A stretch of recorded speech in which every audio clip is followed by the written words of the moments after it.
제 이름은 이지은입니다. 올해 34. 저는 우리 가족이 평범하다고 믿었습니다. 우리 가족에게 아빠란 견고한 벽이었습니다. 흔들림 없는 기둥이었고 언제나 제자리에서 우리를 지켜주는 거대한 그늘과 같았죠. 엄마의 웃음소리가 마당을 채웠고 아빠의 퇴근 시간에 맞춰온 가족이 저녁 식탁에 모여 앉는 것이 우리의 변치 않는 풍경이었습니다. 저는 그 삶이 너무나 당연하고 안전해서 영원히 지속될 거라 믿었습니다. 아빠의 직업은 늘 안정적이었고 저녁마다 식탁에 둘러앉아 식사를 하고 주말이면 늘 약속된 시간에 가족 나들이를 가거나 함께 TV를 보셨습니다. 자상한 남편, 헌신적인 아버지. 저희가 알고 있던 아빠의 역할은 세상의 그 어떤 의욕도 용납하지 않는 단단한 정의 그 자체였습니다. 특히 아빠의 성실함은 타의 추종을 불허했습니다. 새벽같이 출근하고 혹시라도 야근을 하실 땐 엄마에게 전화를 걸어 늦을 거라고 알리셨죠. 그 전화 너머의 목소리에는 단 한 점의 흐트러짐도 없었습니다. 가족이 최고지. 아빠는 그 말을 입버릇처럼 했습니다. 저희는 이 안정적인 울타리 속에서 각자의 꿈을 키우고 의심 없이 서로를 사랑했습니다. 우리 가족처럼 평화로운 가정이 또 있을까 하고 자만했을 정도로요. 그 모든 평화가 사실은 아버지라는 이름의 장벽 뒤에 숨겨진 거대한 거짓말이었다는 사실을 알기 전까지는 말입니다. 아니, 20년 동안 거짓말이었다는 사실을 상상조차 하지 못했습니다. 그때의 우리는 흔들리지 않는 가족이라고 믿었고 서로를 중심으로 돌고 있는 별처럼 견고하다고 생각했어요. 그 믿음이 사실은 누군가의 연기로 유지되고 있었다는 걸 그땐 몰랐습니다. 완벽했던 장벽에 금이 가기 시작한 건 아주 사소한 일에서였습니다. 몇 년 전부터 출장이 길어지고 아빠의 휴대폰에 비밀번호가 생겼습니다. 그리고 아빠의 휴대전화는 늘 몸에서 떨어지지 않았습니다. 밤늦게 걸려오는 전화에는 회사 일이라며 늘 방을 나가 받으셨죠. 저희는 아빠가 바쁘신가 보다 하고 대수롭지 않게 여겼습니다. 하지만 엄마는 달랐습니다. 가장 가까운 사람만이 감지할 수 있는 미세한 공기에 떨림이 있었던 걸까요? 어느 순간부터 엄마의 눈빛에 묘한 불안과 예민함이 서리기 시작했습니다. 요즘 아빠가 이상하지 않니? 늦게 들어오는 날도 많고 말수가 줄었어. 엄마는 저에게 묻곤 했지만 저는 갱년기이시겠지 하며 엄마를 안심시키는데 급급했습니다. 아빠에 대한 의심은 저희 삶의 근간을 뒤흔드는 금기와도 같았으니까요. 어느 날은 새벽 2시에 아빠가 들어왔어요. 말끝은 짧았고 엄마가 묻는 질문에는 회사 일이야 라는 대답만 반복됐습니다. 그때만 해도 우린 지쳐있는 아빠를 이해하려 했어요. 직장 생활이 얼마나 힘든지 우린 잘 아니까. 하지만 이상한 건 아빠가 집에서 보내는 시간이 줄어들면 줄어들수록 아빠의 표정은 더 밝아지고 더 여유로워졌다는 거죠. 어딘가에서 무언가를 얻고 있는 사람의 얼굴. 엄마는 그마저도 믿어주려 했습니다. 사람이 힘들면 그럴 수도 있어. 저는 그 말을 들을 때마다 엄마의 눈이 점점 흔들리고 있다는 걸 알 수 있었습니다. 결정적인 이상 신호는 아빠의 옷장에서 발견된 낯선 영수증이었습니다. 명품 화장품과 호텔 숙박 기록이었습니다. 아빠가 엄마에게 사준 적 없는 브랜드였고 아빠 혼자 출장을 간 날짜였습니다. 엄마는 영수증을 든 채 며칠 밤을 잠 못 이루셨고 그때부터 저희 가족의 안온한 공기는 급격히 냉각되기 시작했습니다. 의혹은 독처럼 퍼져나갔지만 감히 진실을 마주할 용기는 누구에게도 없었습니다. 우리 모두 침묵 속에서 이 불안이 그저 해프닝이기를 간절히 바랐습니다. 그날 밤의 기억은 여전히 제 폐부를 찌릅니다. 마치 슬로우 모션처럼 모든 것이 끔찍하게 선명합니다. 일요일 오후 집은 조용했고 엄마가 빨래를 개다가 거실 테이블에 놓여진 아빠의 휴대폰을 두고 말했습니다. 지은아, 이거 좀 봐줄래? 비밀번호를 누가 친 것 같아서. 저는 별 생각 없이 열었습니다. 그리고 한순간에 저희 가족의 20년이 한 장의 사진으로 무너졌어요. 20년이라는 긴 세월 동안 아빠의 그림자처럼 존재해왔던 또 다른 삶을 발견했던 거죠. 아빠의 불륜 상대, 그녀와의 수많은 메시지, 심지어 몇 년 전 여행을 갔던 사진들까지 20해 동안 꾸준히 이어진 관계였습니다. 저희가 알고 있던 모든 가족 행사에 아빠는 잠시 짬을 내어 저희의 눈을 속이고 그녀를 만났던 흔적들이 무더기로 쏟아져 나왔습니다. 아빠가 한 중년 여성과 함께 찍은 사진들. 가족 여행을 갔다던 날, 출장이라고 했던 날, 심지어 엄마 생일이었던 날까지. 같은 장소, 같은 시간. 사진 속의 아빠는 집에서 본 적 없는 표정으로 웃고 있었어요. 그 여자와 주고받은 메시지 기록. 20년 동안 고마웠어. 우리 이제 조금만 더 참자. 조만간 정리할게. 정리한다는 건 우리를 말하는 거였을까요? 엄마는 비명을 지르는 대신 숨이 막힌 듯 주저앉으셨습니다. 그리고 그 순간 아빠가 화장실 문을 열고 나오셨습니다. 집안의 모든 공기가 폭발 직전에 화약고처럼 변했습니다. 엄마의 떨리는 손가락이 휴대폰 화면을 가리켰고 아빠는 처음에는 부인하다가 이내 고개를 떨구셨습니다. 20년이야. 엄마의 목소리는 떨렸지만 분명했습니다.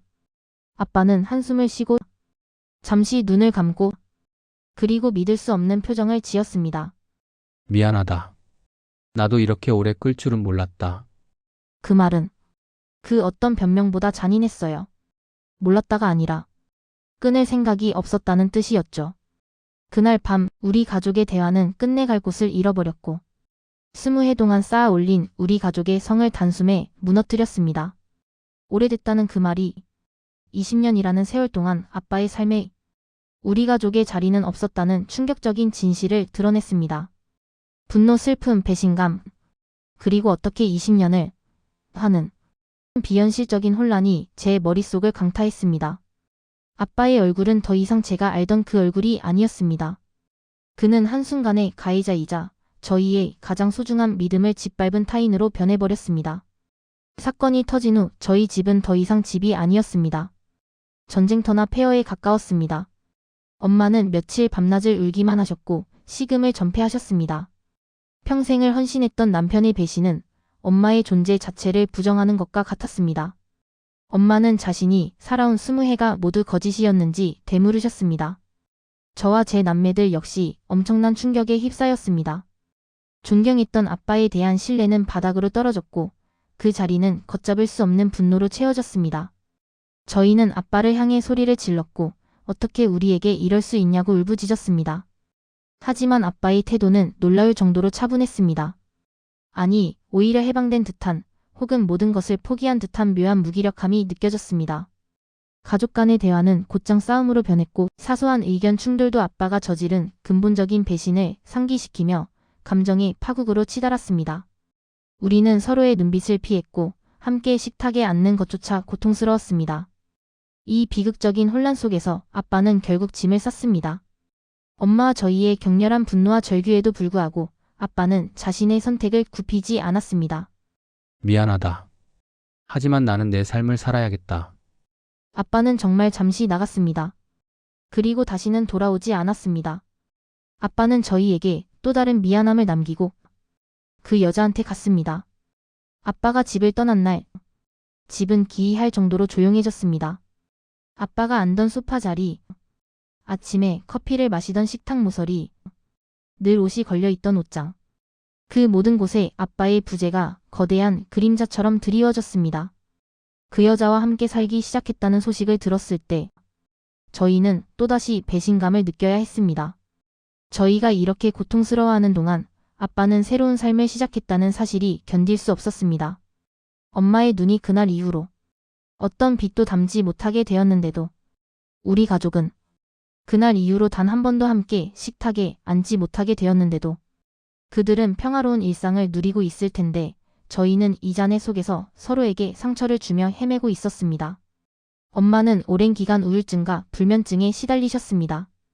평생을 누군가의 아내로 살아오셨던 엄마에게 남편의 배신은 자신의 정체성을 잃어버린 것과 같았습니다. 엄마는 거울을 보며 내가 뭘 잘못했을까를 반복해서 물으셨습니다.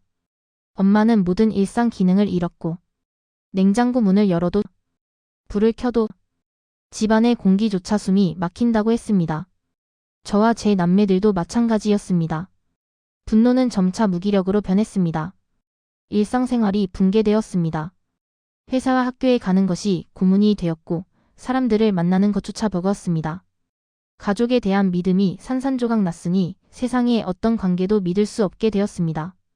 불신과 허탈감이 저를 짓눌렀습니다. 더 고통스러운 것은 저희 가족 구성원들 간의 감정적 갈등이었습니다. 아빠를 향한 분노가 엄마에게 혹은 언니와 남동생에게 향했습니다. 진작 알았어야지 왜 의심하지 않았어? 우리는 서로를 비난하며 고통을 서로에게 전가했습니다. 끈끈했던 가족애는 사라지고 각자의 고립 속에서 홀로 상처를 핥는 외로운 존재들만 남았습니다. 아빠의 거짓말은 우리를 한 배에 태우고 침몰시킨 후 각자 뿔뿔이 흩어지게 만든 것입니다. 시간은 흘러갔지만 상처는 아물지 않고 흉터로 남았습니다. 저희는 아빠 없이 사는 법을 배워야 했습니다. 그러나 그 후유증은 너무나 깊었습니다. 엄마는 이제 세상의 모든 선함을 의심하십니다. 사람들의 친절 뒤에 숨겨진 의도를 찾으려 하고 매사에 불안해하십니다. 저는 모든 관계에서 배신의 시나리오를 미리 대비하는 습관이 생겼습니다. 언제든 사랑하는 사람이 떠날 수 있다는 불안, 믿음은 언제든 깨질 수 있다는 냉소적인 시각이 제 삶을 지배하고 있습니다. 언니는 결혼을 두려워하게 됐습니다. 가족이란 게 이렇게 깨질 수 있는 거였어? 저는 아빠와 닮은 눈매가 싫어졌습니다. 누군가가 너 아빠랑 많이 닮았다라고 말할 때마다 가슴이 조여왔어요. 20년 동안 쌓인 아빠에 대한 기억이 모두 거짓처럼 느껴졌어요. 우리가 믿은 시간들이 사실은 남의 그림자였다는 사실이 서서히 우리 삶을 잠식했습니다. 아직도 아빠가 불륜 상대와 행복하게 잘 지내고 있다는 소식을 들으면 가슴이 무너집니다. 새로운 동네에서, 새로운 집에서 새로운 삶을 살고 있다고. 아빠가 떠난 자리에 남은 건 희미해진 가족 사진과 그 사진을 바라보며 숨조차 힘들어하는 사람들 뿐입니다. 가족이란 무엇일까? 혈연이란, 믿음이란, 신뢰란, 어디에서 시작해서 어디에서 끝나는 걸까? 20년 동안 감춰진 그림자가 우리가 살아온 시간을 이렇게 무너뜨릴 수 있다면 우리는 앞으로 무엇을 믿고 살아가야 할까? 아빠에게는 해피엔딩일지 몰라도 저희에게는 끝나지 않은 트라우마의 연속입니다. 저는 여전히 답을 찾지 못했습니다. 다만 한 가지는 확실해요. 아빠가 떠난 그날 이후로 우리 가족에게는 돌이킬 수 없는 긴 그림자가 드리워졌습니다. 그리고 그 그림자는 오늘도 끊임없는 질문을 남깁니다. 그가 사랑했다고 말하던 우리 가족은 대체 언제부터 사라졌던 걸까? 20해 동안 당신에게 우리는 무엇이었나요? 정말 단 한순간도 후회하지 않으시나요? 그 질문에 대한 대답은 영원히 들을 수 없을 겁니다. 그저 아빠의 이기적인 선택이 만들어낸 길고 어두운 그림자 속에서 저희는 각자의 빛을 찾아 헤매고 있을 뿐입니다. 20해의 거짓말은 한 가족의 역사를 지우고 4명의 삶을 뒤흔들었습니다.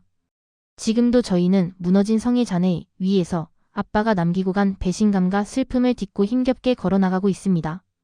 아빠 없이 시작된 이 새로운 삶이 언젠가는 고통을 넘어선 진정한 재생의 이야기가 될 수 있기를 간절히 바라면서 말입니다.